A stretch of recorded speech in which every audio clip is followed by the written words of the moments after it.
exercise put in the production of goods or services and earn a reward, which is wages or salary.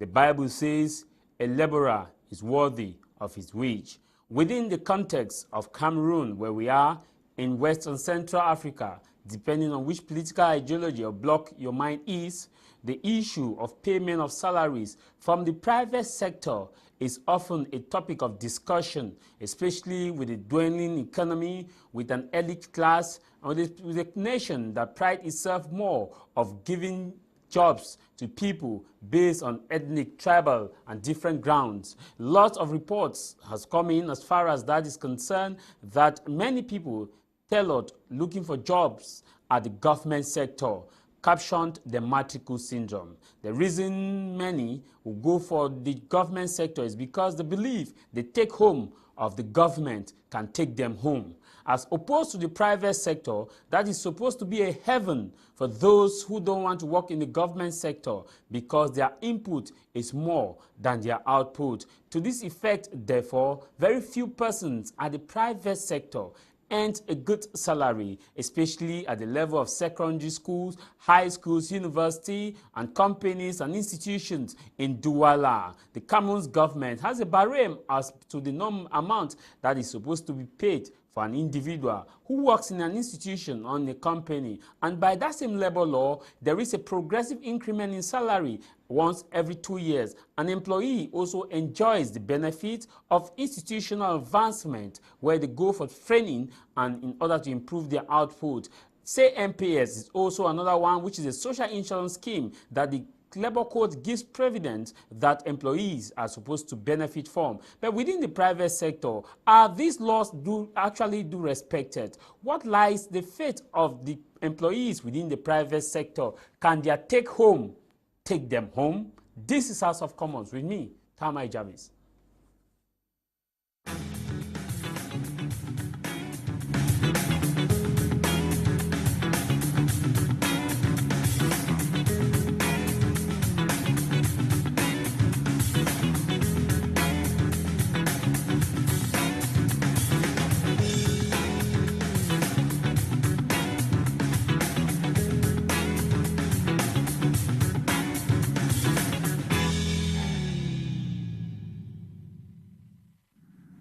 Happy Labor Day to all those of you watching us from the different spectrum across the globe. Happy Labor Day to all the technicians of my Mrdia Prime and those of House of Commons. Christain, Tebong, happy Labor Day to you. Happy Labor Day to Desmond, who is also Kebat Desmond, who is also one of the producers of House of Commons. Happy Labor Day to you. Happy Labor Day to the broadcast technicians, to Noel, to also Legend. Happy Labor Day to you. Happy Labor Day also to all those who are at the technical team. We want to begin the program today. We will also be looking at illegal fuel, the good, the bad, the ugly, as far as that is concerned.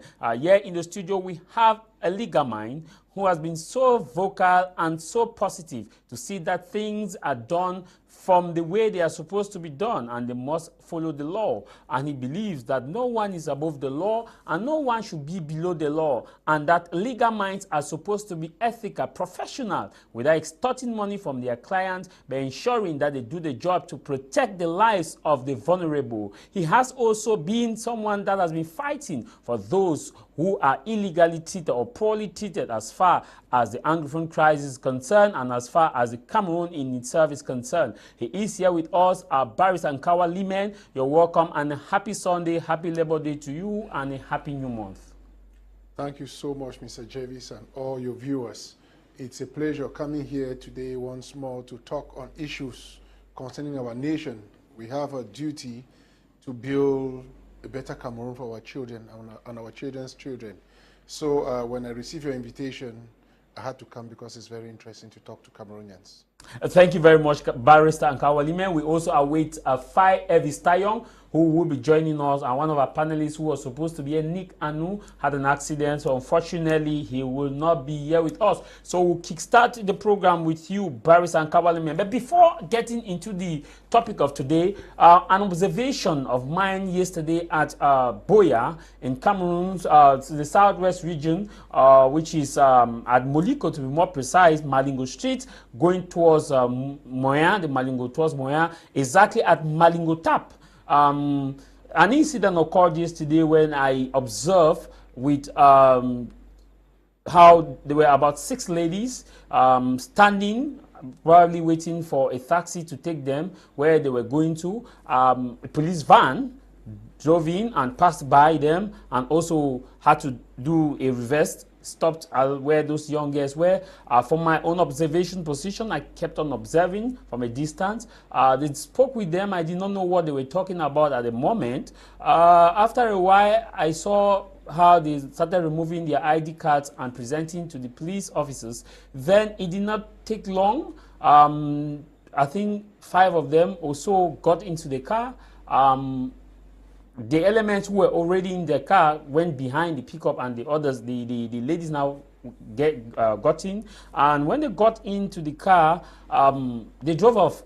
Within 10 seconds, I immediately approached one of the ladies that was not asked to enter the vehicle, and I asked what just happened. And she told me that it was kind of like asking for numbers, trying to ask them out. Then after a while, they asked for the ID card. Since they hesitated in giving their numbers, they asked for the ID card. Then they said they were poorly dressed, and they asked them to get in. And I asked, why did you not go in, since they say you guys were poorly dressed? Said probably the car was full, and that's why maybe she was left aside. Incident like this, a store owner beside the store told me that it's recurrent. Incident like this, what should the mother or the father of that child do when the child is arrested in that manner? And what should those who are also picked up in that circumstances do? And what should bystanders in such circumstances do when it comes to such situation? You know, Mr. Jarvis, I feel terrible when you're explaining, giving those facts. And if those facts are true, then it's an abuse of power, it's an abuse of authority. And I want to, if you know exactly which police post they took the ladies there, we can start addressing that issue directly with the commissioner of that police station. Because if you said they first of all try to get their numbers. Yes, from what the lady who was left, they told me, since yes, I was not getting their conversation, yes, immediately they drove. I went to the lady and I said, I am a journalist. Yes. I just observed what happened. Please, I don't know your discussion. Can you brief me what happened? Yes. So the very first thing I want to know, do you know exactly where they took them to? Because from my observation, I know it could be Moliko police station because the van I saw. Good. So I humbly pray that the governor take notes of such incidents and maybe try to carry out some investigation, even the police boss.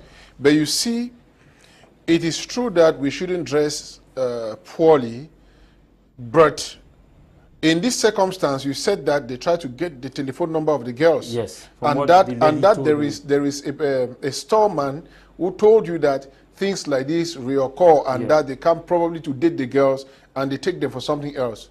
It is a very serious thing to happen to the police. And I want to tell all Cameroonians, especially in the Southwest, that there is this number, 1,500, I think, if not 1,500, is 1501, that you call the police. You call police immediately.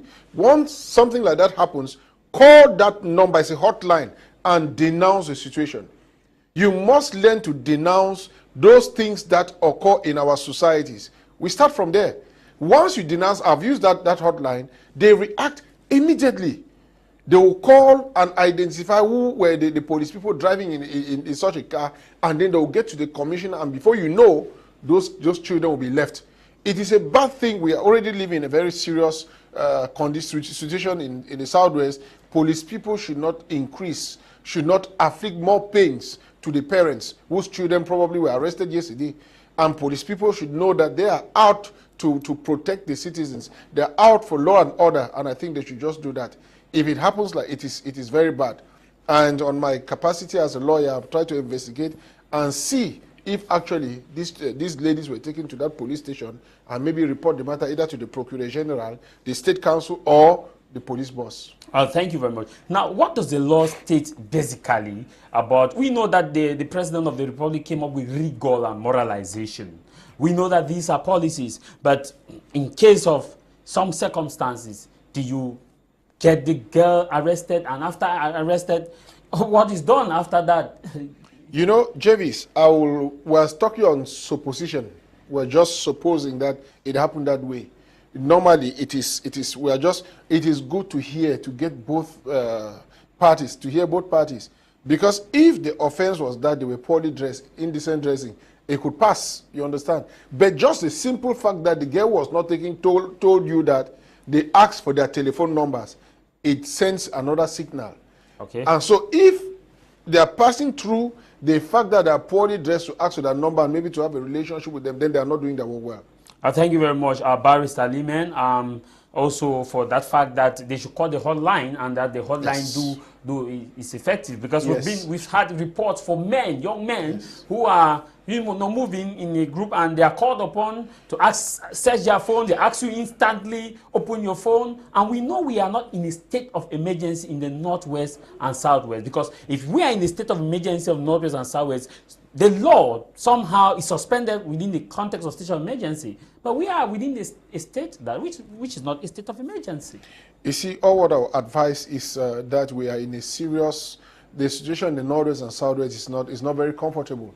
And you know there are extra measures put in place to protect the population. I will not want to say that they should violate the rights, the privacy to your phone, but I want to advise to the public that each time you have those kind of compromising messages, which are punishable if you have them, just delete them and stay away from problems. I think if you delete those messages, you will not find yourself into any problem. Barrister Liman, we dive straight to the topic of today. Private sector employees, can their take home actually take them home? Mr. Jarvis, your topic is an interesting one, and I'll start from the premise that your salary is a bargain, and that's what the law says. You bargain for your salary. There is the employer and the employee. They come to an agreement on what will be paid, you see. And so what I observe is that Cameroonians our youths, our working age group is so vulnerable. Vulnerable because there are no opportunities. And so each time there is a bit of opening, you see many people rush, you see, and when supply exceeds demand, they accept whatever. So it starts from there. If you sell yourself cheap, you will not take anything home. You see, a job that somebody will be asking for 300,000, you find maybe somebody more qualified coming to say, no, even with 100,000 francs, I can accept the job, and maybe, you see, that is the problem. It starts from there.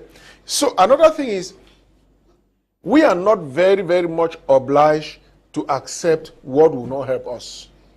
If you are accepting a salary, be sure that that salary can provide, because having a salary that takes all of your transport to work does not help you. But they will tell you that, Barrister, Cameroon is difficult. Motivational speakers will say, it's good to just take that one and for a start, and that one day you go better. Jarvis, and that's an error. Once you set those standards, nobody will change them for you. So refuse to place yourself that way. It's like in my profession. Once you start accepting some kind of money, those people think that that's your level, whereas you are supposed to be well paid. So to me, Jarvis, it's better not to receive the nonsense and keep your pride, and you can do something else to make money. Pastor, what will this person eat now? See, what you don't know is that we have so many opportunities in this country, Jarvis. That is the bitter truth. I'm not looking at the government. No. We have so much opportunities in this country. Jarvis, on daily basis, I buy fruits for about 4,000 francs. On daily basis, when I'm driving back home by park, go and buy fruits. And you see, how much is that person making as profit? When I drive through Penja and Loom, the pawpaw that I buy for 1,000 francs there is what they'll sell for 6,000 francs in Douala. You understand? Is there no ready market for fruits? There is. There is ready market for fruits. So the issue is that we are so selective. We are so selective that we think that we can only work in an office. The barrister, don't you feel that working in an office gives a kind of What at the end of the day, what do you nice want? environment? No. At the end of the day, what do you want? You want the money. You understand? You want the money. So when you work in an office, at the end of the day, you cannot. Do you know that there are some people doing this, doing bike, what we call motor benzikin, who earn more than some people in the offices? Do you know that majority of the people selling fruits in Douala, they earn as much as custom inspectors? Do you know that? How much do custom inspectors earn? Maybe 300,000. You know that woman who sells a fruit on that road, he makes a profit of at least 10,000 a day. I mean profit. You see? And so how, look. Times 30. Yes, times 30. You see? And so you look at the situation and you discover that it is not the color of your t-shirt that matters, but what you bring home. What you bring home is very important. Okay, thank you very much, Barrister Limen. We've just been joined by Fai Elvis Tayong, the kangaroo man. Also, Fai Elvis Tayong, welcome and happy Sunday, happy Labor Day, and happy New Month. Thank you very much. Greetings to the people of Gunoko Village, His Royal Majesty Dr. Funke Waters, the people of Bafanji and His Royal Majesty, and the people of Baba One, His Royal Majesty, and above all, my second home, the paramount seat of Limbe, that is Royal Majesty John Manga William. Well, all is well. We always happy Labor Day. There's nothing happy about the Labor Day. I just got Barrister interjecting, probably making some presentations there. That always seems like the opportunity are just there, you know. I was a little bit worried because the way he presents it, you would think that all that glitters is gold. But I think as a grassroots-oriented journalist, I will tell you that it does not work as easy as our senior and able barrister puts it. For example, you understand that once the economic environment is hostile, even the grassroots-oriented business-inclined businessman does not find it easy because it's a holistic approach. That if I cultivate fruits, probably I take a loan from a credit union, or in Jangi has I'm cultivating fruits, and once the people in jail don't have that purchasing power, because the economic issue is holistic, eh? Don't much you see all blowing grammar here on the air. It's holistic. Now, probably barrister, when he leaves from work, he can pick up one of them for maybe 4,000 francs, maybe after 1 day or 2 days. Now, are you sure another person can pick up that same fruit the same way others will pick? Now, I introduced because in my house, for example, I decided to put off the issue of juice because I know that they're artificial and they have some consequences. Now, I'll tell you that for the past 6 months, I tried fruits and realized that those who eat fruits are not poor people. You get the point? I will not hide it from you. Yes. Yes, I am simply managing to, because I want to keep the concept of living on natural aspects. Jarvis, I tell you, is not biscuit. When I moved to Boya, I stopped around mile 14, mile 15, the fruits area. I tell you, hold on, please, I want to pick up something. If you see what I buy for 2,000, sometimes if not that you know the value of fruits, you will not even go into it. You will say, Master, this one a waste of money. This small banana. This small banana. So you get the point. But then the question now is, how many of us have that purchasing power? It becomes a worry. Now, I was speaking with a woman still around that area who told me that there are times they work at the real minus. Sometimes you get pair because some people think it's expensive and you intend selling it. At the end of it, sometimes she incurs losses of not less than 20,000 francs for what she buys. Now, it means that the purchasing power is not the way we present it, which tells you that if there was a working mechanism in the economy that triggers down to the common man, it means that what an officer can buy, even another farmer can also buy. Because the issue now is the fruits they are selling. Farmers don't consume those fruits. I'm sorry to tell you that. You get the point. Because why don't they consume? They don't consume because it's expensive to get. And they think of selling it to make the money that they can do for other economic things that they cannot afford. So a man who sells fruits, the day he does not have the fruit, he cannot buy that same fruit because he knows that it's expensive. And why is it expensive? Because he needs to catch up. He will not be able to buy it expensive, and then comes there, he has to give it at the giveaway price. So you look at it, the economic factors vary. Now, take a look. I was in Bamenda. I've been in Bamenda for over 2 weeks. Now, I went to the food market in Bamenda. They are watching me and they understand what I'm talking about. And what happens? Most of these IDPs come to the market. Now, because they don't have the money, they bring in someone to shorty them to meet those who buy tomatoes, onions, and cabbages in bulk. Now, when these vehicles come in and offload, these persons come in, they give their ID cards, they pick up some of those things, and then they go and sell around the food market. Now, what is the worry there?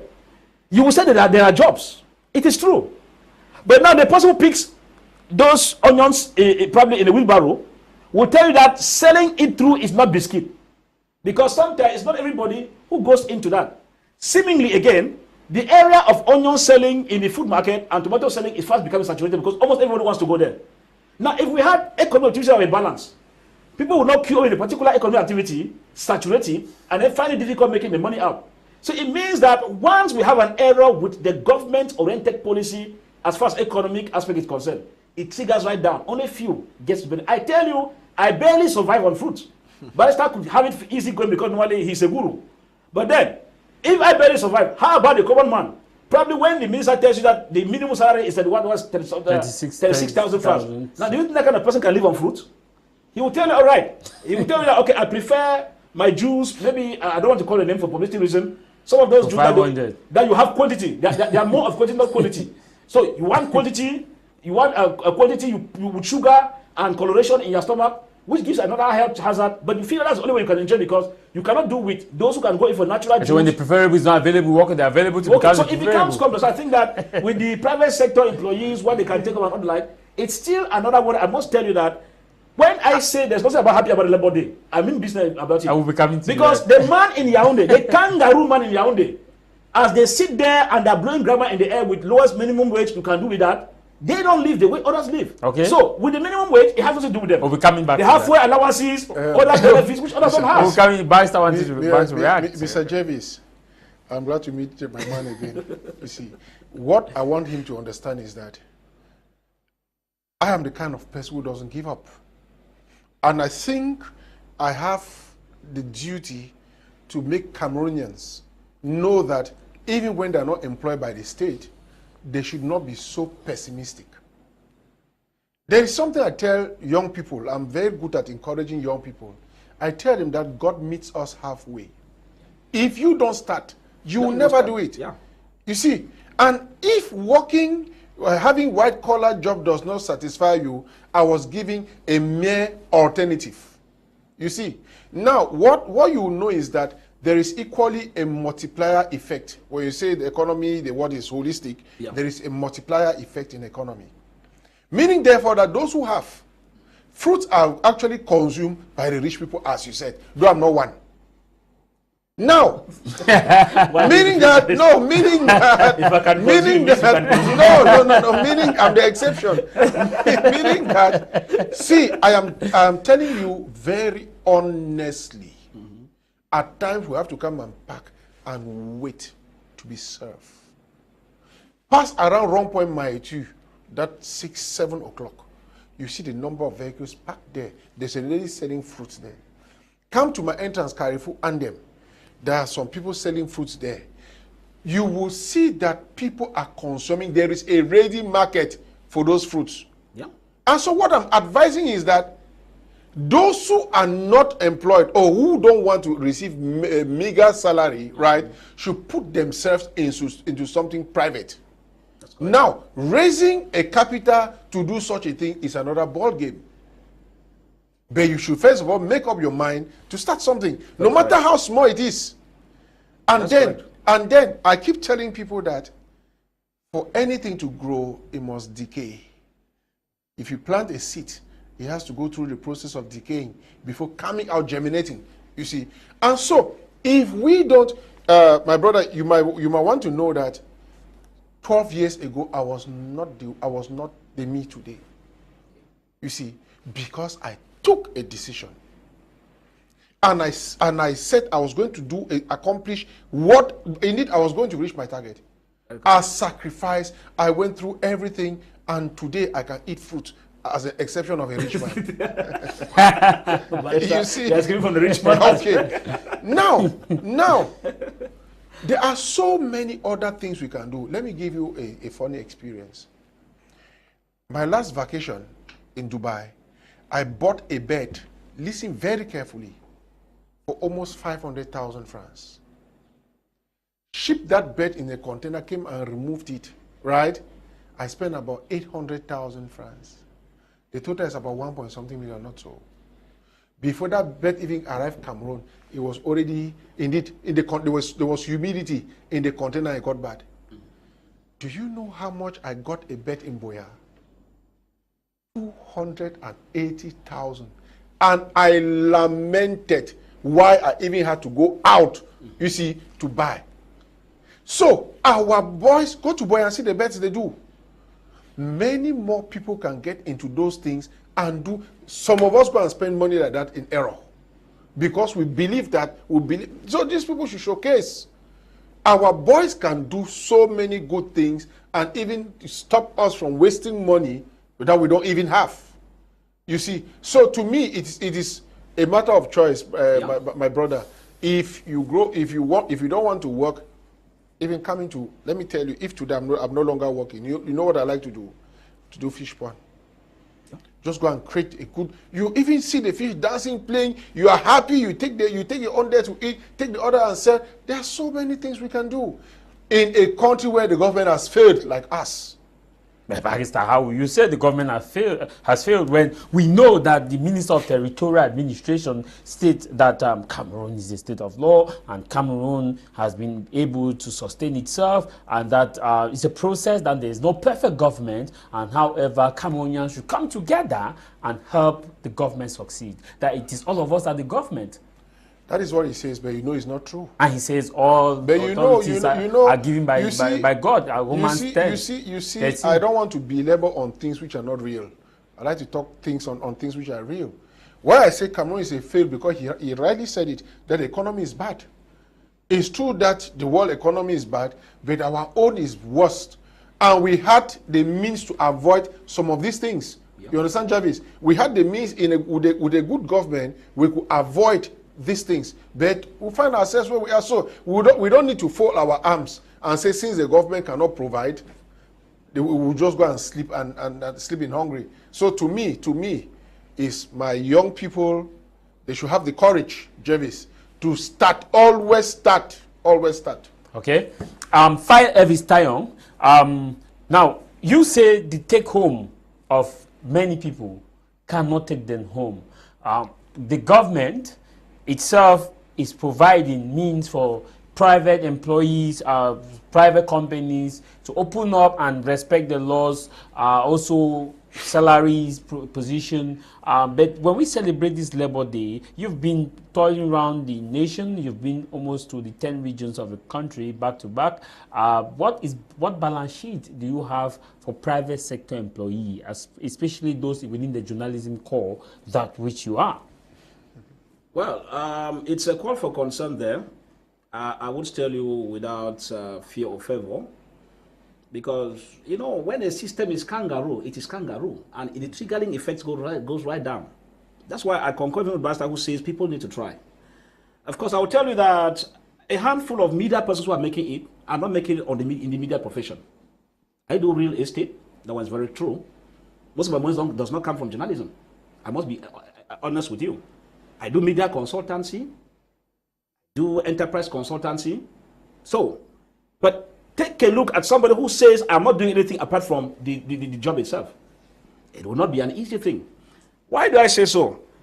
When I went to Nigeria, that was last 6 months, precisely in Lagos, I was really ashamed of myself, where I'm coming from, because I realized that in the area where we had the meeting there in Lagos, in the hotel where we were, I realized that technicians were coming with their cars. Radio technicians. Technicians with their cars. I said, one that shall never end on earth. And they were introducing to me, you know, this one is Radio Lagos International, this one is from Sky Radio here, this one is from this, and I said, huh? And I could not believe myself where we were in the meeting and we had to introduce ourselves, where we're coming from. Yes, I have a big title, Director of Marketing, blah, blah, is a title. And I saw young guys here say, I'm technician of this Sky Radio, I'm this and that. This one says, I'm chief of programs. And I saw the littering of cars outside the hotel. And I called on one of the guys who was very close to me out there running a newspaper there and said, but these guys, did they borrow these vehicles or they actually brought them? And the man laughed and said, you think that journalism here in Nigeria is like what people have over there? And so what system transpires there? It simply means that the aspects of government giving subvention to media organs, they don't clang with that. And that's why you see a media organ, once you show proof in Nigeria of going through the process of legalization, and you have 2 or 3 persons that you say you're working with, the moment you meet up with 6 months to 8 months of consistency, they put you in the list of subvention. Which means that the government understands that you two are helping as the fourth estate, because they consider a fourth estate, but their fourth estate is real. It's not this our granite fourth estate that politicians call us fourth estate, and then in other terms, we are the 9th estate. So you begin to realize that the environment where you are matters a lot. That if you are in Lagos, unfortunately, I would have worked there. It's just that because of patriotism, I will tell you, I had to come up with other exigencies. Of course, they say they watch us in Cameroon, yes. But when you look at it, they admire us who are in Cameroon, but they don't understand the realities. On the other hand, I was telling you that, but I would have loved to work in Cameroon because of the bilingual nature. Here, what is dragging somebody to come and work in Cameroon? Because in the meetings there, probably we had a French presenter, somebody was facilitating as a French from Togo, and so each time we stood up, I could sometimes explain some of the things there in French and then come back to English. So it caught their attention. So they became. I just told my mind that if they know the wahala where I am coming from, they will not even just mention. But now look at it that we're talking about pay, take back home. Now, if I tell you that Cameroon has all it takes, when we were in primary school geography, they say Cameroon is Africa in miniature. That was a very good slogan, and it's still. But then, what you find very wrong with the entire system is the fact that the pay package issue has a role to play, but then the dependency has another one to play.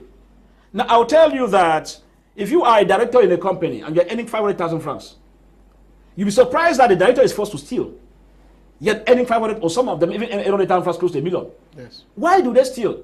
The dependency rate becomes an issue. Because if the atmosphere and the economy was moving in a way that it encourages private sector and other like, surely the number of persons who are relying on that particular person for survival, schools, the wife, the children, the grandchildren would not have been there.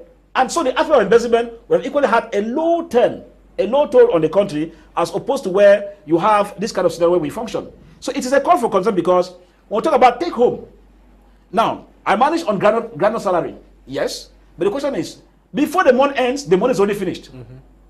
Because an auntie calls you somewhere, an uncle calls you somewhere, and a niece is calling, well, uncle, you know that, you know that. So at the end of it, and sometimes as an African colleague, you cannot act like those in Europe. There's no way. You say, okay, I'll see what to do. You are programming A for the month of May. You are programming B for this and that. So at the end of it, if you don't work extra miles. And even when you visit your nieces and they will tell uncle has come and they are expecting that uncle will do something. Because in Africa, those titles, even the worst in-laws, those titles come with expectation. You know, uncle has come. As you come, they are busy ironing your dresses, polishing your shoes. You think it's for nothing. Now, these are the triggering effects. I see some people come to town and they refuse going to the village. Yes. Some come to town and then they decide to start. They refuse attending Jangi meetings. They are village meetings because all in all, the more you attend, the exigencies you have to comply. And so that is where the issue comes from. How much do you take back home? Because if we're working for ourselves, I don't think people would have been complaining. Because the meager money I get, I know it's meant for myself. Maybe 2 children or 3 is okay. But in the African context, it does not move in that line. So that's why I said that those who craft some of these policies and the salary range forget to understand that away from salary, the government must be able to improve upon the private sector. Now, go to the media. How much subventions do we have? Now, sometimes you get a subvention of 30 to 50 million for how many media organs? Now, when it comes up, people jump out, hey, the Minister of Communication has done this. Now, how much triggers down to those media? That you find a media getting 100,000 francs as part of the subvention from that booty, from that chunk of money that people are happy. So at the end of it, you start asking yourselves, is it worthwhile accepting the legalization of newspapers, reopening of radio stations and TV stations, when you know that at the end of it, your subvention will simply be an abuse to their existence? So that's why I say that, all in all, except we have fine journalists, most of them have gone out of the country. I went to Nigeria, I met some of them, they were serving there, and they told me that you waste time for day. All right, at one point I almost became tempted. I became tempted to almost, like joining them, because you don't have the kind of, we do what we call here general journalism. In Nigeria, it's specialized, just like in Kenya. And South Yeah, Africa. in Kenya, when I went to Nairobi, you have journalists who are just purely political, Yes, those who just are political, that's sports, all. those who are Yes. culture, those who are investigative. Cultured journalists are there, investigative journalists are there. Here we are doing almost all. I am doing investigative journalism here. The next minute, I'm into economy. Where the radio where I am, I'm in charge of marketing. I'm the marketing manager there. Everything there is economic. Politics is not even But it's a that government now. So no, it's a wild melange. That's why they say the Cameroon is so unique. No, unique in a harsh term. Because when I'm in Douala, I'm playing the role of a political journalist. Well, if I go to Boya, I'm playing the role of an economic journalist. You get the point? If I go to Yaoundé, I play the role of a media consultant. So at the end of it, sometimes it's not very easy to distinguish between these different genres of journalism. But if you're in an era where one is giving, you just say, okay, I'm a political analyst, it ends there. And you make your money without stress. Or I decide to be an economic journalist, I formulate economic policies for enterprises at the level of media, and you make your money. But look at where we are. We are jobbing. It's just like, it's a similar thing with even the law profession, which a barrister knows. That in Cameroon, sometimes you have very few specialized merchandise lawyers. Because for us, if you come to the French-speaking part of it, now you know that notices are different from the other lawyers. But if you go to the English part of it, the lawyers themselves do the part of the notice. So at some time again, you see the whole issue is almost jumbling up. But in a well-crafted society, take for example in the West, you see that somebody decides to get to law and it takes a speciality. Now he's a crime investigating lawyer, so issues concerning murder and all the like, he can look at the case and tell you whether this person was pierced by this kind of knife or was gone by this kind of gun. That is a speciality as far as that kind of lawyer is concerned. So we still have a long way to go. But I think that, like Barrister said, people must start from somewhere. But the question now is the Yaoundé regime willing to start from somewhere? Obviously, no. If you have people who are overage, grandfathers leading the country, you can't expect to formulate anything because they have what we call redundant brains. The brains no longer function. From ministers to A or B or Z. The worst is people who say they represent us as senators and so it's a whole ball game that I tell you that, Mr. Jarvis. If you put the whole problems of Cameroon and you say you understand, something is definitely wrong with it if you say you understand it. Barrister, well, I want us to look at again this topic now from an accumulative perspective. For example, recently a bag of cement that started at 4,000 moved to 5,500, now 6,500, 1,000 addition, yes. Which means that there's a ripple effect also within the companies, within the institutions, and so this therefore affects other things, but salaries are instead at a kimbo without moving. And now, how will the take home in the next few months or few years to come with this surge in prices affect the people of the private sector? Cement, for flowers, we could say Ukraine is at war with Russia. But what of cement? You know, that one now is a government policy which has failed. And I joined my brother on the panel to agree with him that the government has failed. You see, there is what they call price control. You see, but nowadays, everything has been spoiled, tainted by bribery. These people actually go there, they see that you're not selling the price that the government has given. What do? They pretend to cease, and when they cease, you give them money, they reopen. So I think the Minister of Commerce has been blamed on so many occasions for not controlling what is happening in Cameroon. And the truth is that it falls on people who receive their salaries. Even if you are a professional, you still have to do with that increase. Is not the best for us. You go to market like I just told you about buying fruits of 4,000. You might look at the amount that is high, but how many fruits do you take home? Do you know that they sell 10 mangoes for 2,000? You know that is the price here? 10 mangoes for 2,000. The worst is even pear. See, my brother, the pear own is even bad. Pear own is terrible. You know they sell one pear for 700 francs? Yes. One good pear yes. for 700 francs. francs in Douala. Yes. And so each time I go there, when mango started, they were selling 10 mangoes for 5,000. I went and told them that I will wait. When it comes from Southwest, I will now start eating. It has come and we are already on 10 for 2,000. Pear, to be honest with you, I prefer that when I go to the Southwest, I just buy my pears there, which is still expensive too, and come. but better. You see, banana, everything. You know, you buy banana for 1,000 and ask yourself if they gave you banana for 300 now.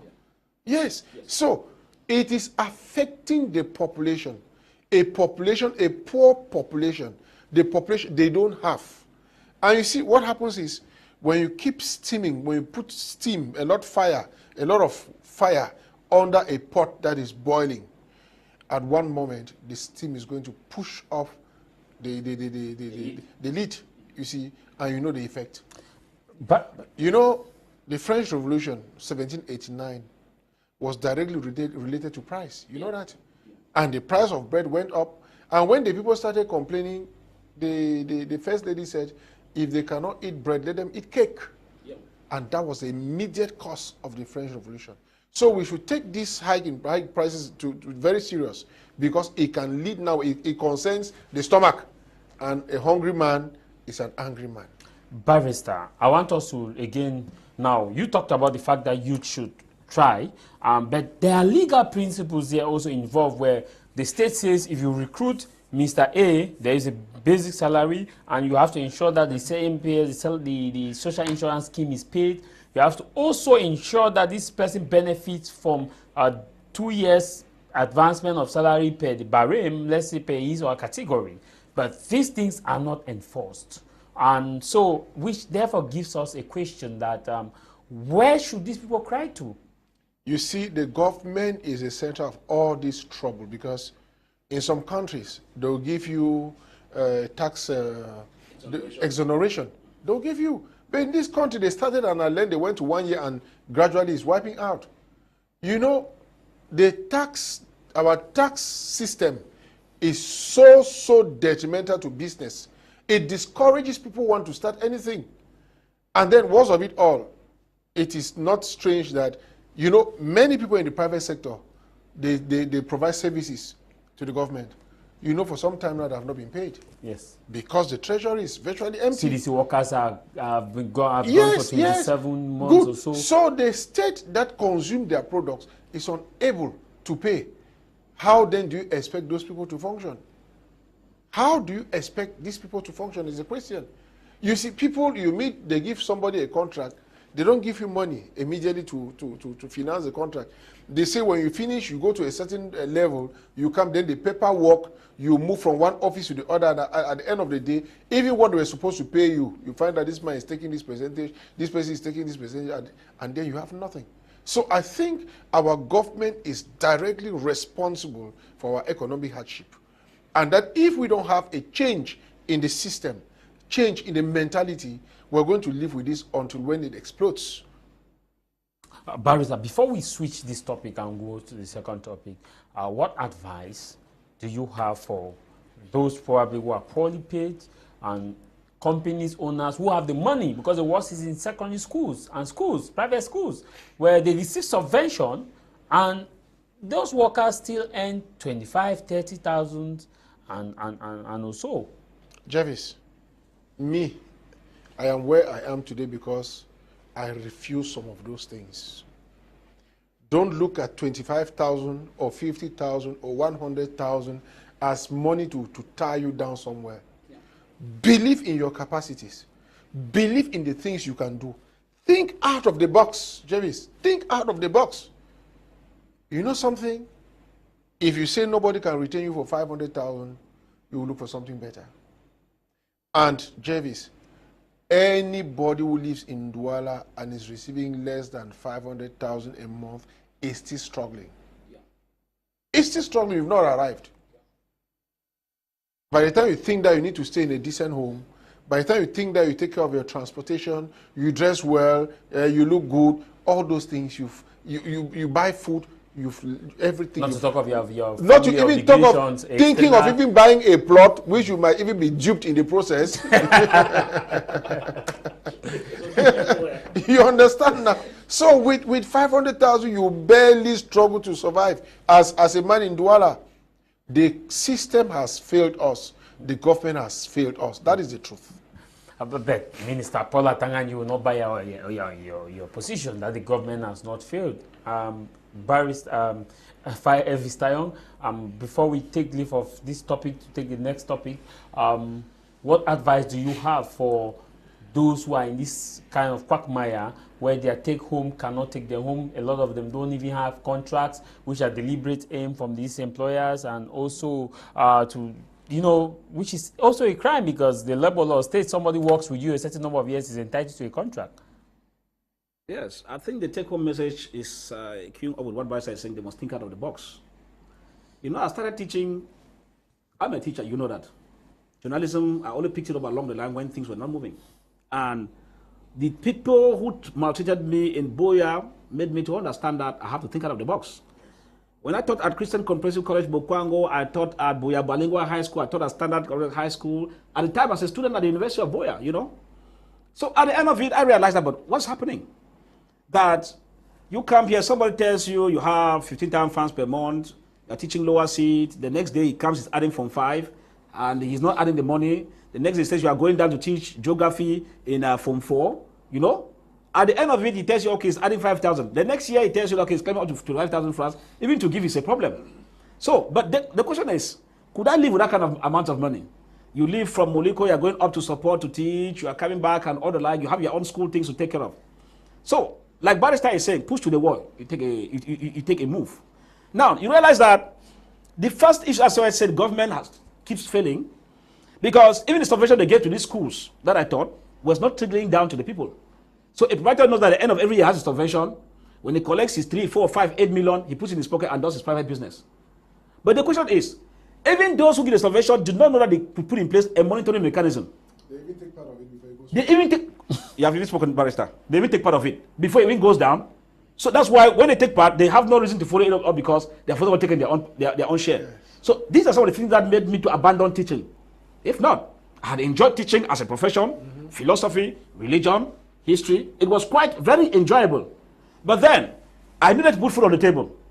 Should I be blowing grammar in the school with students? When at the end of during the break, some of them could have nice bread fast that I'm eating, and I'm here blowing grammar, hot grammar, and they're calling me sir. No, you even beg them. I could not move. Well, I could not beg, but I was feeling bad. Yes, but yes. I had tried to keep myself. Sometimes I tell you to beg, sometimes I tell you, please, no, don't worry, please, take this now. And you'll be making a kind of, Let me just stay because you have insisted. Yeah, just because you're insisting. But and these students, like in Boya, they used to have, as a student, you don't know, obviously their parents will always give them. So at the end of it, you realize that you could call yourself a teacher, but back home, the next door man, you are owing him because you take things. Before the month comes to an end, you collect the money to go and give, you start collecting again. But I said, but how? Some people who decided to say no, they want to die in the teaching profession, is their business. Yes. I said, I'm not dying in that profession. Oh yeah, I left. And if I was still there, I'm sure I would have collapsed by now, because it is grammar from one proprietor to the other. All of them are rascals. The same thing I find people even in Douala here. But you cannot call those proprietors. I said most of them are rascals. They know what I'm talking about. I know all their mafias. These are people. And this is what even gets worse, Mr. Jarvis. Now you have a jailing case, you take the labor inspector, and the man goes behind. And gets money. The divisional delegate of labor is his friend. Divisional delegate of labor is his friend. The inspectors of labor are his friends. So when you go there, sometimes they just call you. No, I was spoken to him. He will see what you can do. At the end, nothing is changing, because money. So they prefer to bribe these guys than to give you, that philosophy teacher or history teacher, the money. I am talking as experience that I lived. If I just remember it, it's like I should just start trashing them, because it's a very bitter experience. And that's why you see sometimes a teacher teaches, students come out, they become persons to do, and you die wretched. Yes. Very wretched. Yes. I have a case of one of my my teacher who taught me history from CPC Bali. Some months, I found his photo was on social media in our CPC Boban group, and they were saying that we should try to help our history teacher. I never knew a Boban. Oh yeah, I am. Bobans are always like you two. They're always pulling the strings. So, but I said, but how come my own teacher who taught me, and little as I am respecting him, and they tell me that he's somewhere suffering. Well, we had to do some what we call coup de cœur in French to assist, but I felt so bad that a teacher that you look as an icon, at the age where he's supposed to be enjoying, the same case goes round. Even missions are even the worst. They enslave this teacher. They know what I'm talking about. Mission, you can't tell me that as a Christian, you have contributions. When we wanted to put on the university in CPC Bali, that is the Presbyterian University. Well, men were contributing 5,000, women were contributing 3,000. You know about that if you are a press. I'm a Boban. Boban, good. No, I'm just saying because not all who get in there no, I'm a press. big time Boban. Good. Now you realize that what happens? We contribute to some of these schools, and at the end of it, when it comes to enjoy the services. They don't know whether you are a Christian there or not. I say it is a sad story. That even the PSS that have relocated from the areas, PSS whom that's not moving to other areas, they once in Brother Musa, if you go to the fees that they give you, my brother, they don't know whether you are pressed or not. So it means that the guys have transformed into money-making business, and they come and deceive you that, no, this is our thing. I've told the president or the church that it doesn't function any longer. Before I put 1 franc wherever it is, and make sure that, I'm sorry to say that, but this is a bitter truth that you can imagine what other Christians go through. So at the end of it, Jarvis, how do we come out of this quagmire? This has to do with mindset. If you are from the mission, you show an example. You open schools and health centers. They should be very much accessible to the Christians. But when they are more expensive to the Christians, now people come from elsewhere, they enjoy the services, it becomes a worry. I told people that you can't tell me that you go to a government hospital, it's affordable. Now you say, no, let me patronize our own mission things.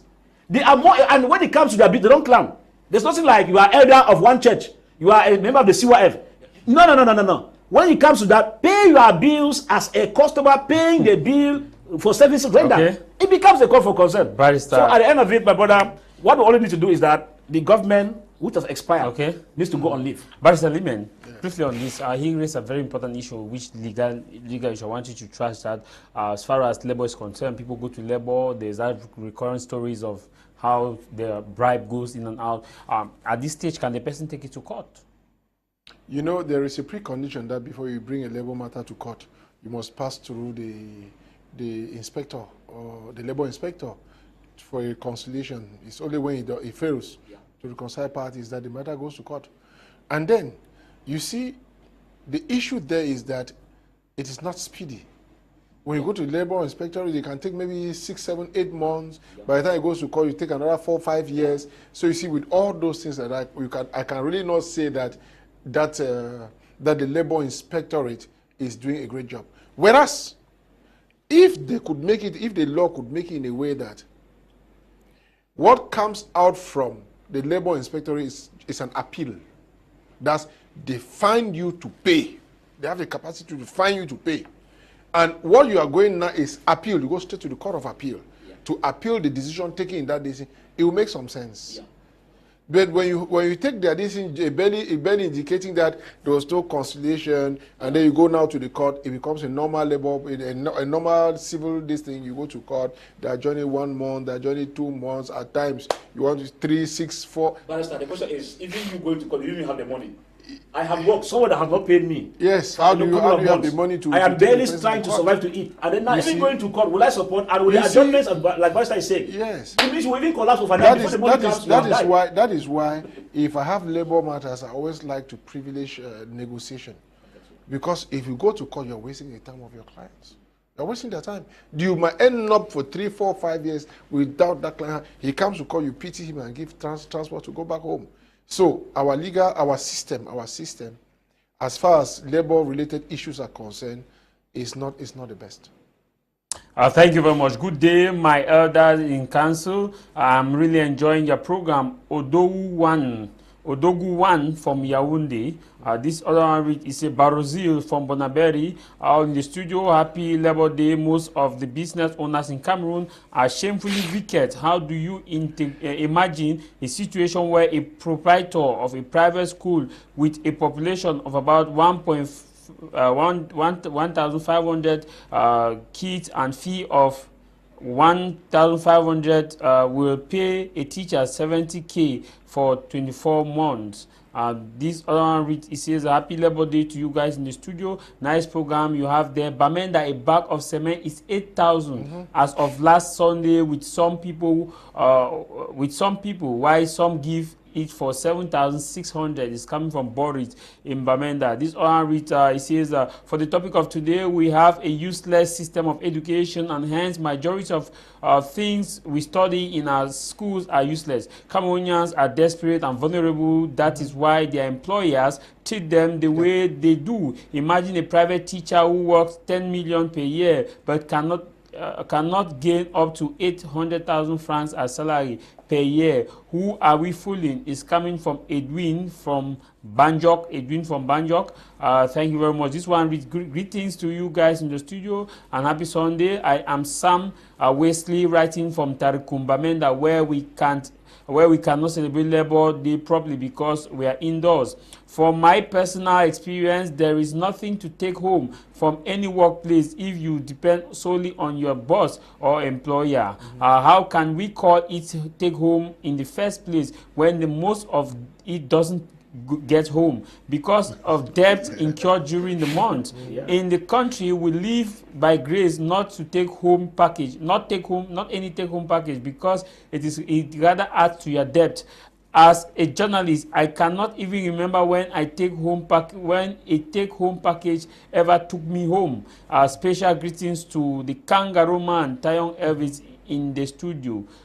This is coming from Sama, and this other one reads, it says the government can pay 50 million and above for a football player for a week or more, but not able to pay the sanitation, not able to pay the sanitation soldiers. We take on the second topic, that is illegal fuel, the good, the bad, the ugly. I'll begin with you, Fai Elvis Tayong, and so that the issues you raised, Barrister will look at it from the legal position. We are looking at illegal fuel. Last week we started this topic with you. Again, I went to Boya, and this time around nothing has changed. The illegal fuel situation is instead increasing, where each stop you have illegal fuel. It is becoming a new normal. So far, what is the good, the bad, the ugly side of it? Now, the first part of it is the term illegal is relative. How legal is the term illegal before being attached to the fuel? That is where the issue comes from. Because when we look at it, first, we realize that it is a practice that has eaten deep into the fabric of the system, where I have been talking to some of my friends who are deals, that why not just allow these things? They say, no, it's not within their level. To me, I was saying that the government just allow it official because it's some sort of employment. So that the government could instead put in place measures, we call it security measures, probably educate the people on how to store this fuel and how to go about it, keeping aside or to guard against the aspect of danger in case of fire break or outbreak or whatever. But now, we'll talk about the illegal fuel. As I said, it is a call for concern because it's a whole network. Yaoundé knows about what I'm talking about. It's a whole network because it has to do with uniform officers, it has to do with administrative officers, it has to do with custom officers, or whatnot, all of them are inside. Now, in the investigation which I carried out in Kumba, and the Kumba people are watching when I said, there's an association of fuel dealers in Kumba, in one of the subdivisions, that pays the DO every month 150,000 francs. I repeat, there is a fuel association in one of the subdivisions in Kumba. I will still give this. If it doesn't change, I'm coming back to call the name of the DO and the association in total, because I have the facts in my file. Now, look at it that an administrative official knows that there's illegal fuel, as they call it, with this area of jurisdiction. And to cut the story short, because each time the fuel is seized and when the negotiation is not arrived at between the fuel dealer and the uniform officers, they rush to the DO. So the judge tells you that no, I could help, but if you are organized. Now, they became organized. And the next story, that now that you are organized, to make sure that I constantly assist you in your worries without any stress, you keep this amount for me every end of month. Are you sure about what you're saying? I am repeating. There is a DO in Kumba, in one of the subdivisions, central, between 1, 2, and 3, where the DO collects 150,000 francs every month from the Fuel Dealers Association. I have not drunk. My eyes are clear. And I will repeat this today, tomorrow, after. If I come next, when it's not changed, I'll give the name. I carry it down. Now, how does it happen? Now, if you get into the interest of Kake, there's another fuel that comes in from the Econochiti beaches and moves in. Now, there's a sum that is taken for every 200 liter and a 2,000 liter. Now, the custom officers out there don't know what I'm talking about. Customs, they have theirs. The gendarmes, they have theirs. And the police, they have theirs. Now, let me give you what is common, whether it's in Limbe or it's in Boya or it's in Bamenda. After 10 o'clock, there's a period the police van comes in and collects 1,000 francs each. AM in the morning. 1,000 francs each per vendor, wherever you are. When they move before 12, the gendarme vehicle comes in, van, and collects theirs. So each day that they sell, they have 2,000 francs to dish out to the police and the gendarme. These are facts. I have pictures, I have evidences, I can quote today, tomorrow, and any law court. But when it comes to the worst, I can begin to give the names of the brigades, the commissioners, or from the service where they come from. But it's a general routine because everybody has his own area he has carved. This district police station works within that area. The brigade station within that area works within that area. Then, there's another one that comes in. The collection now is once per week. That collection is from the Legion office. That's the Legion office that has jurisdiction over the entire sub-areas. Now, they know what I'm talking about. They should be laughing wherever they are because it's a whole ball game. Now, how do they function? I'll give you other surprises for the illegal fuel, how bad it is. That the moment that you seemingly do not want to comply, they calculate a period where they just come and collect everything. Now, let me tell you proof that government petrol bonds are no longer used in buying petrol bonds, but they are being sold because of the presence of illegal fuel. I am talking with facts. I can repeat them anytime. Government petrol bonds are no longer sold. Well, I visited a government official who gave me petrol bond. I don't have a car, but he gave me. And told me that's the only thing I can give in this office. I'm sorry for saying that, sir, but I'm not calling your name. Just bear with me. And I collected a petrol bond of 50,000 francs. And you went to the petrol station. I went to the petrol station and told you participated in the corruption. No, excuse me. It's something he gave me, assuming that I could have a car, right? It's not corruption. He gave me as a service I had offered. Because the chain event he gave you, I collected. No, I collected. And you know that it's meant for government service. No, it's meant for a service. I don't know, but all this guy has a petrol bomb, which he gave me. To him, he told me, this is your fuel. I know that you must have spent money to come here and all the like. Now, I don't know why he did not ask me whether do you have a car or not. I collected, I don't have a car. I knew that it could be converted. That's what I knew. And I went and converted it at the petrol station. I said, no, I don't need the fuel. It was done. Now, let me tell you something again more. When you look at all of this, why do I say they sell the petrol bomb and they don't buy the fuels as per se? It's because they know that for some of those services, technical as per se, they know that each time, because in any deal they have, the people who pay the price, once you don't dance to a particular tune. When you hear a Legion commander calls the media and say, we have seized 10,000 liters of fuel, and they pay media to come and blow the grammar, and the media come there and they're doing press, you know this man has done that.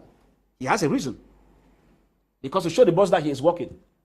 But now, when these 10,000 or above liters of fuel are seized, they say it's illegal, meaning something not usable or bad. Now, ask yourself, we have the Ministry of Environment and Nature Protection. They have the prerogatives by law to be charged, and Minister of Mines, Water and Energy to combine in discarding what is called illegal in terms of fuel so that it does not hamper, it does not destroy the environment. Which means they put in place measures that are supposed to guarantee the destruction of those kind of properties.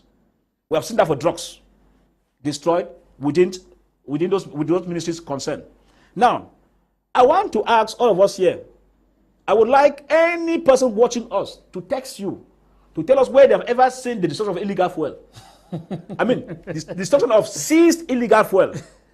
We have price control, we have price quality control. They come from Yaoundé. Last week they seized some thousands of liters of fuel on the streets in Douala. But I have not seen them. Call me, media man, come. We are now at the outskirts of Yaoundé. Now want to destroy these seized 5,000 liters of fuel. Now, no one has ever called me for that. Maybe they have called you Tah Jarvis. No. But I've not seen it on your media organ. Because I need to see it being projected. So it's to tell you that that's how the mafia goes in. So it is a call for concern that tells you that it's a chain work. When Khan was coming to Limbe, now for fear and to put the image of the country in good terms, they halted the sales of illegal fuel along the roadside. I know a handful of persons who complained that they will die of hunger, and they told them just support for now. After AFCON, you get back to the road. And even those that attempted on the high sea, they were seized and kept by a security base that I know. And he gave his money. They said, no, if they have given money, we cannot release it for now. Let AFCON come out. That's the instruction we get from Yaoundé. After AFCON, the leaders were released and they went back to the roadside. It's a sad, the mafia is too much. But Barrister Limen, Yes. how illegal is illegal fuel? We know drugs that are expired are illegal. We know marijuana is illegal. We know cocaine is illegal. We know these fuels fall under legally, from my lip-to knowledge, fall under those categories. You know, the illegality of fuel stems from two perspectives. The very first is that not all the fuel that gets into the country, you cannot ascertain the quality. And if the quality is bad, it creates a social problem. That you go and buy the fuel and it leads to car breakdown. You see, so that's the first illegality.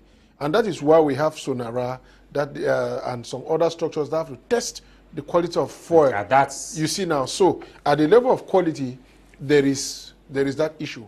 Now, the illegality or the ban which makes it illegal stems from the high risk which is characterized by that product. You know, believe me that each time I see people selling those fuel by the roadside, I fear for them. Jarvis, I fear for them. Have you, on any occasion, tried to use fuel to burn something? Jarvis, go and try. Take a bit of fuel, pour on the grass, there are drops coming towards you. Light the fire and see what happens. It comes towards you. And so it is a highly risk product. Very, very. And where do we store them? They go and store in the... No, they don't store in houses. In houses, in the quarters, neighborhoods. In the quarters. So it is not only dangerous, it's not only insecure for the person storing it, but for the whole neighborhood. And those using that neighborhood at that particular time. You see, and so you find that each time there's a spark, fire, the whole thing, it becomes a problem.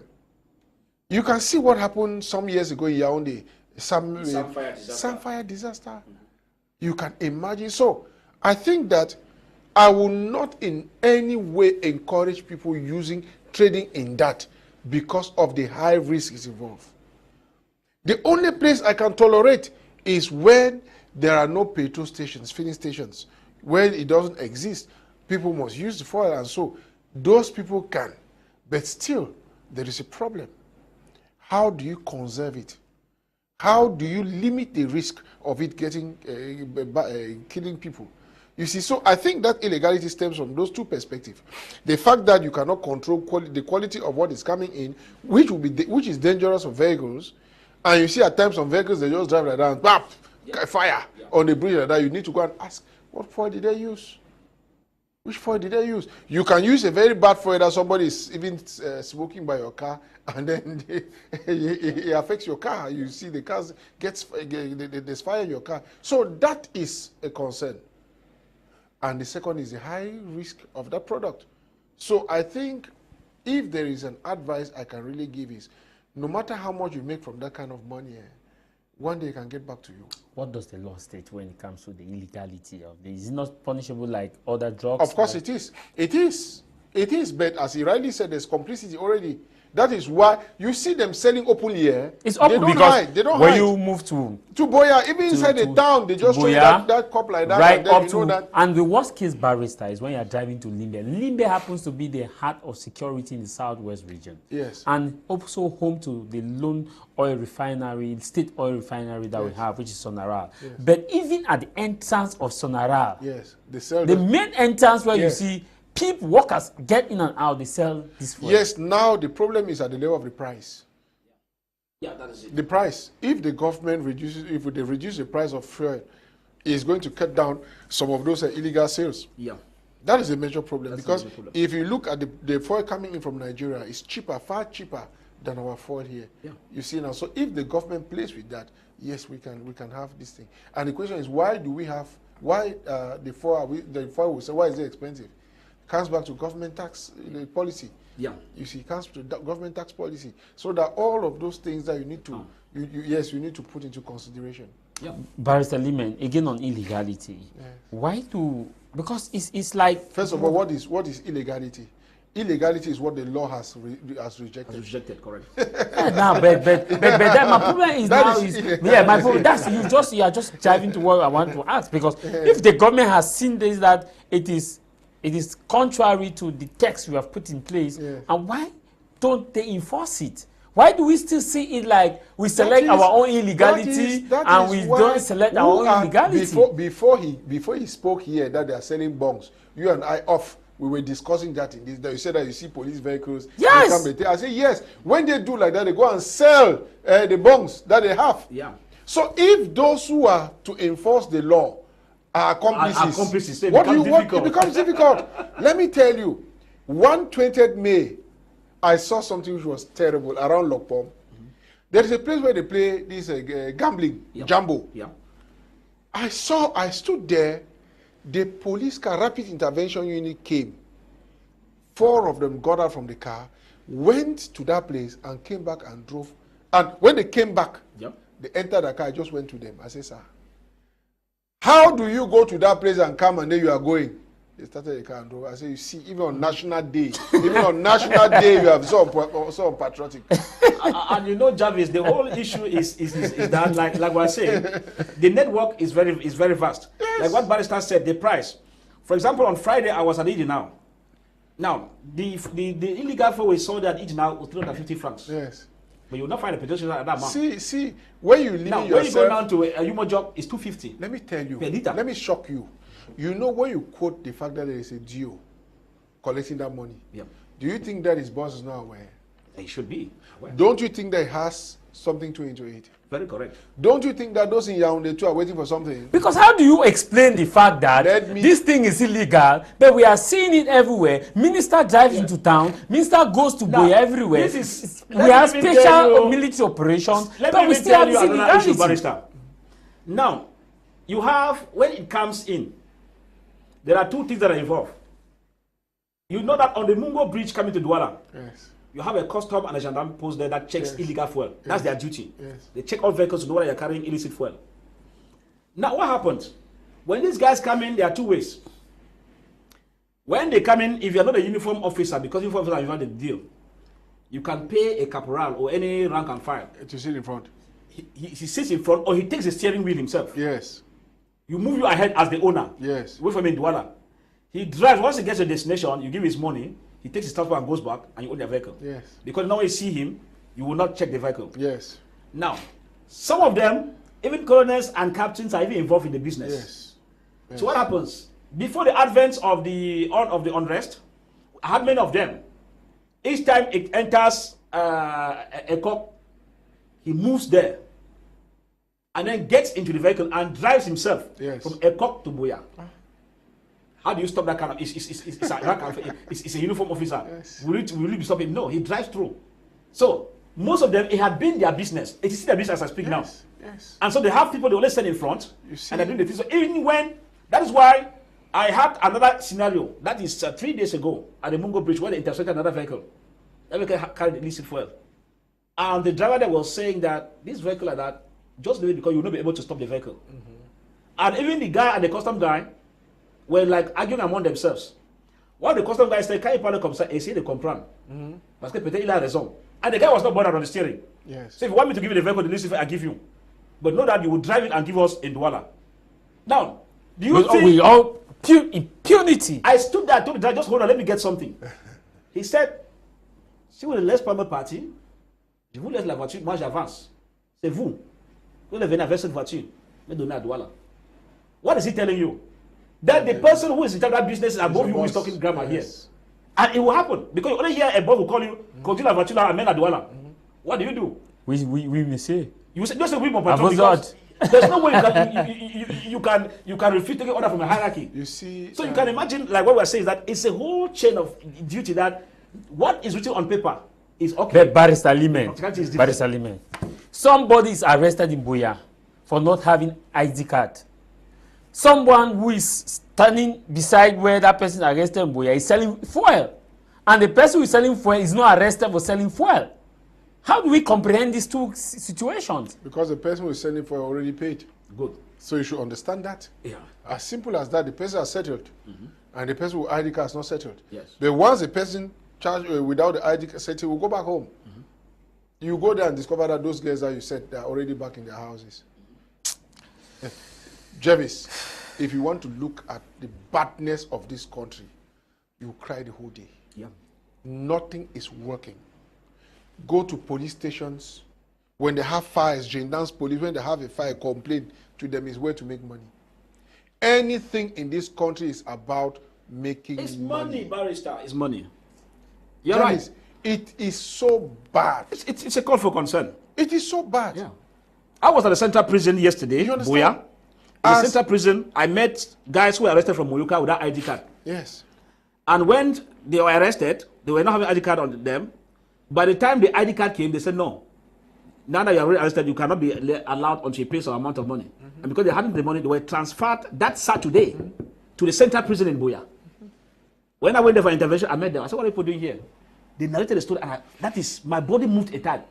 For ID card from Moyoka, even when the ID card has come, you still transfer them to central prison. The offense is that when they caught you, you do not have ID card. That's Good. a concern. That's the concern. You see now, Yeah, Brett, you're right. Brett, Even though you bought it there, Brett, you yes, called in the house and they brought it. The offense has been committed. They said, no, you're not having ID Yes, card. the offense has been committed. Yes. That is why I always pray that we dampen the harshness of the law with equity.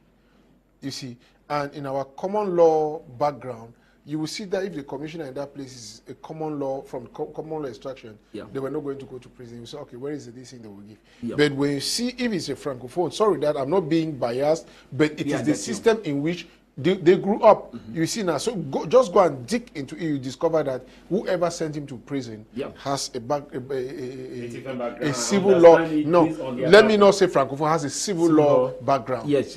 And looked at the base on civil law and Yes, not on common law. yes. Okay. Good afternoon, Mr. Jarvis. The intelligence of the illegality of the fungal fuel is the fact that it came from Nigeria, imported without authorization. The fuel have not been authorized because the quality cannot be ascertained, and this could not be authorized in order to protect the sale of Cameroon fuel.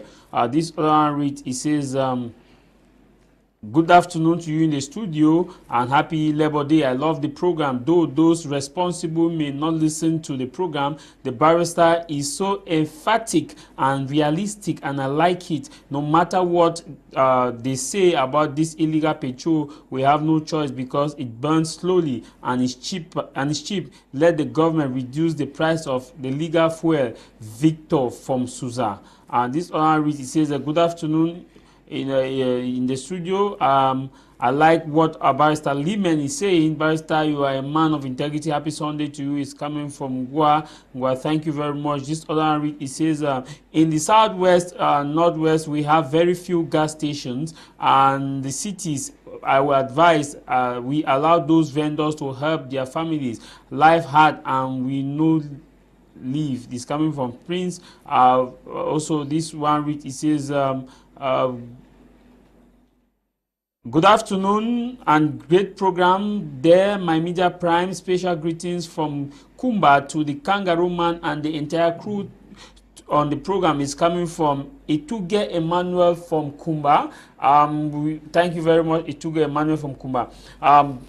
The Kangaroo Man. I want us to look at this issue now. What advice now do you have for those who are selling this fuel, and also the state, because it's like making people to see the obvious, which ought not to be, because like Barrister said that they pay because I don't have an ID card, I've committed an offense, I'm standing beside an illegal fuel, I am arrested, and someone who is selling something that is contraband is not arrested, is seen, and I don't know. Maybe you guys understand this, but I don't know. No, the law is a sleeping dog.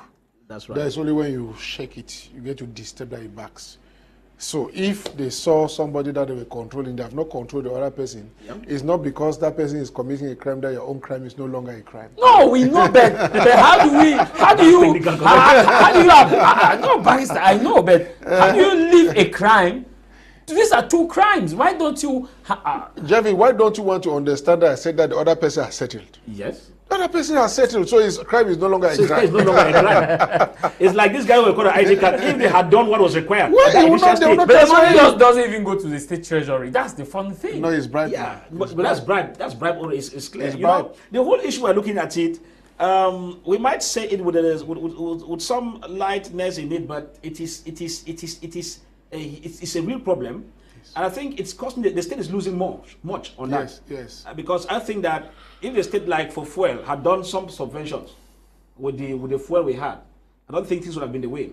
If you look even at the price hikes of the flour and all the like, it's just because it's an irresponsible government. Because in the responsible government, they have what they call economic forecast.